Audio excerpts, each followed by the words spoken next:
Hello everyone, my friend and I will be read this history about the crisis of king and nobles.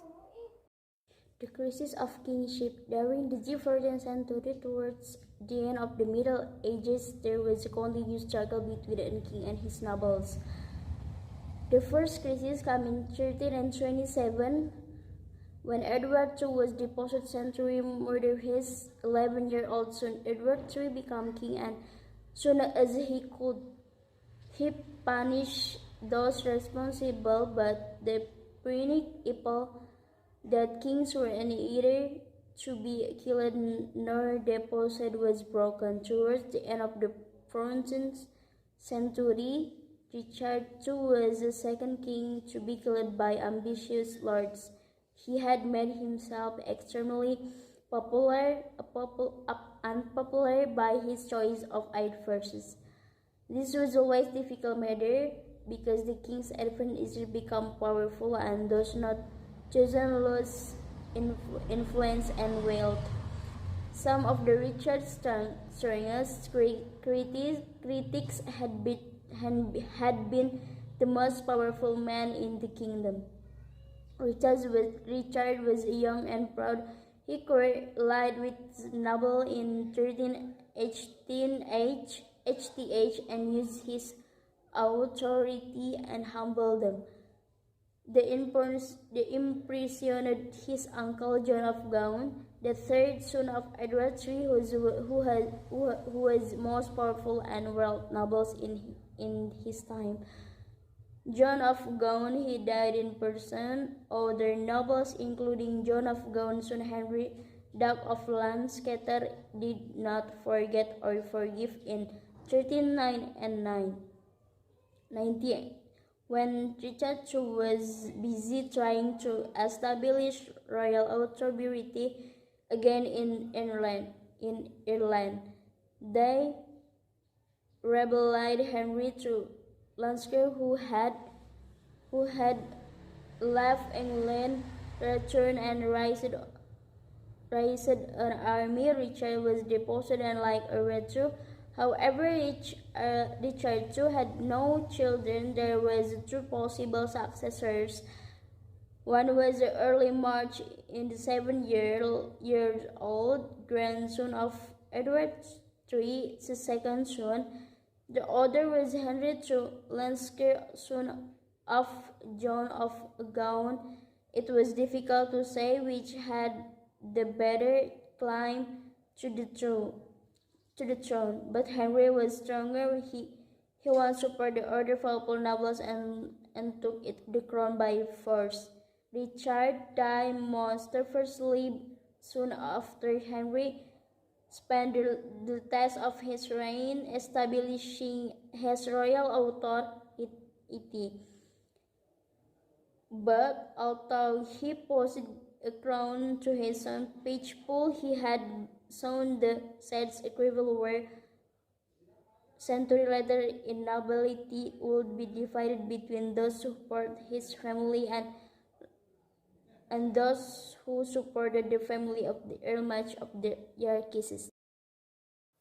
Wales in revolt. Edward I had conquered Wales in the 218th, and Cullen exerted his broke English people to large small towns. Brookshire in the far southwest even became known as the Little England beyond Wales. Edward's officers drove many of the Welsh into the hills and gave their land to English farmers. Many Welsh were forced to join the English army not because they wanted to serve the English, but because they had lost their land and needed to live. They fought in Scotland and in France and taught the English their skill with the longbow. A century later, the Welsh found a man who was ready to rebel against the English king and whom they were willing to follow. Owen G. Lavender was the first and only Welsh prince to have wide and popular support in every part of Wales. In fact, it was he who created the idea of a Welsh nation. He was descended from two royal families which had ruled in different parts of Wales before the Normans came. At first, Owen joined the revolt in Norman Wales border lords who had always tried to be free a royal control. But after 10 years of war, when G. Linfounder border rebellion had developed into a national war, and in 100 1400 he was proclaimed Prince of Wales by his supporters. These were far more popular with the Welsh people than it was once trick with his newborn son at Caernarfon in 1284. However, Glyndŵr was not strong enough to defeat the English armies sent against him. He continued to fight a successfully guerrilla war, which made the control of Wales an extremely expensive problem for the English. But after 1410, Glyndŵr lost almost his support as Welsh people realized that however hard they fought, they would never be free of the English.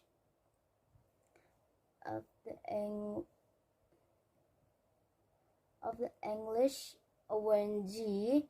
Lavender was never captured, he did for Wales that William Wallace had done for Scotland and century early. He created a feeling of national identity. The struggle in France. By the end of the 14th century, the long war with France, known as the Hundred Years' War, had already been going on for over 50 years, but there has been long period without actually fighting. When Henry IV died in 1013, he passed on to his son Henry V, a kingdom that was peaceful and united. Henry V was a brave and intelligent man, and like a Richard I, he became one England's favorite king. Since the situation was peaceful at home, Henry V felt able to begin fight the French again. His French war was as popular as Edward has been. Henry had a great advantage because the King of France was mad, and his were correctly some. The war began again in 1415 when Henry IX Edward climbed to the throne of France. Murgody again supported England, and the English army was about to prove once more that it was far better in the battle than the French army. At the same years, the English defeated a French army 3 times its own size. The English were more skillful and had and had better weapons between 1014-17 and 1420. Henry man gay to capture most the Normandy and the north heirs by the Treaty of Torcy, and 1420 Harry was requisitioned as heir to the Mad King and married Catherine of the King's daughter, but Henry V never became a king of France because he died a few months before the French king. His 9-month-old baby son, Henry VI, inherited the thrones of England and France. As with Scotland and Wales, England found it was easier to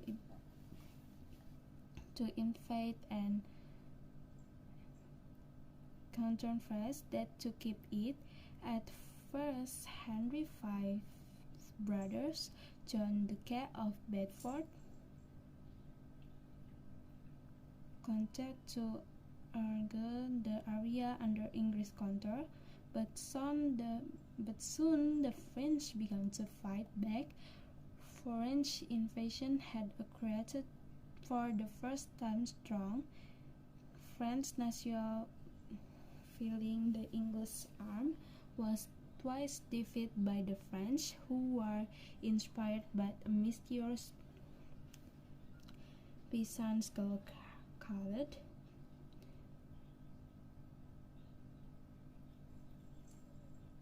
The English gave her to the crown in Rome, which burned her as a witch in 1014.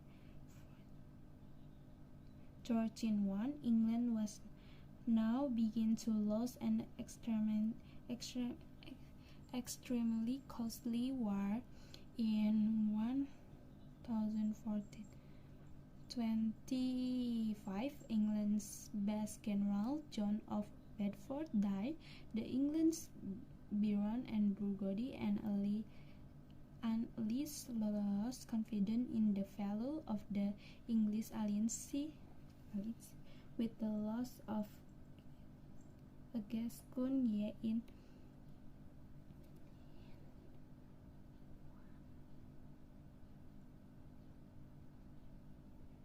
1053.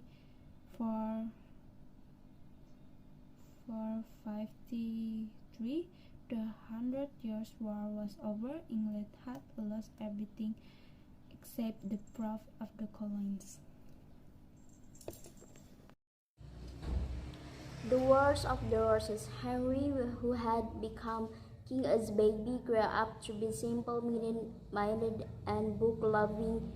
He hated the worthless novels, but he was a clearly visible and gentleman. He founded two places of learning that still exist: Eton College, not far from London, and King's College in Cambridge. But Henry, a simple man, gave way to pirates' mentalness. England had lost a war and was ruled by the mentally ill king, who was bad at choosing advisors.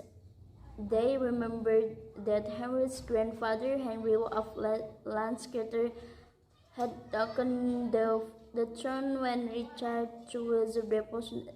There was not more than 16 noble families controlling England through this time. Most of them were related to each other through marriage. Some of the nobles were extremely powerful. Some of these armies were large. For example, by 1450, the Duke of Buckingham had 2,000 men in his private army. The discontented nobility were divided between those who remained loyal to Henry, the Lancasterians and those who supported the Duke of Yorks. The Yorkists, the Duke of York was the heir of the early March, who had lost the composition of the throne when Richard II was deposed in 1309. In 1460, the Duke of York claimed the throne for himself. After his death in battle, his son Edward up the struggle and withdrew throne in 1461. Edward put Henry into the Tower of London, but 9 years later a new Lancasterian army rescued Henry and chose Edward out of the country. Edward had the advantage of his popularity with the merchants of London at sources of particularly with Burgundy. Edward returned to England in 1471 and defended the lands at last was safe on the throne. Henry died in the Tower of London soon after, almost certainly murdered. When Edward died in 1483, his own two sons, the 12-year-old Edward and his younger brother, were put in the Tower by Richard of Gloucester. Richard took the crown and became king. Richard III, a month later, the two princes were murdered. William Shakespeare's play Richard III, written a century later, accuses Richard of murder. Almost everyone believed it. Richard III had better reason than most to wish to new peace dead. But his cruelty has never been proven. Richard III was not popular. Scotland. The Scots did not escape the Black Death or the other plagues, and they also suffered for the Repair War. Scotland paid heavily for its old alliance with France because it supported France during the Hundred Years' War. The English rapidly invaded to the Scottish lands and more which loss of the Scot king welcomed England renewed his claim to overlordship of Scotland and entered for army equipped and liberated in like the English king. The Scottish king were involved in long struggles with their nobles and East England several a king or died early. James it was murdered in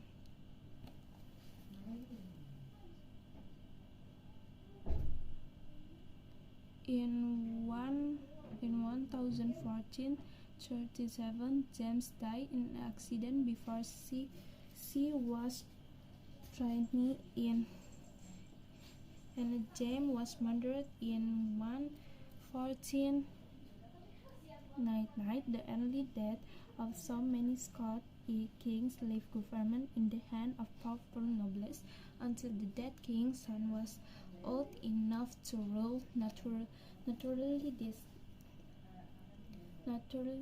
nobles took the chance to their own position more powerful. The nobles kept private armies instead of using serfs for military service. They held down Orleans. This new system fitted well with the eccentric tribal loyalties of the Highlands. The Ghanaian word of one tribe's clan means children, in other words, members of one family, but from the 14th century a clan begins to mean group of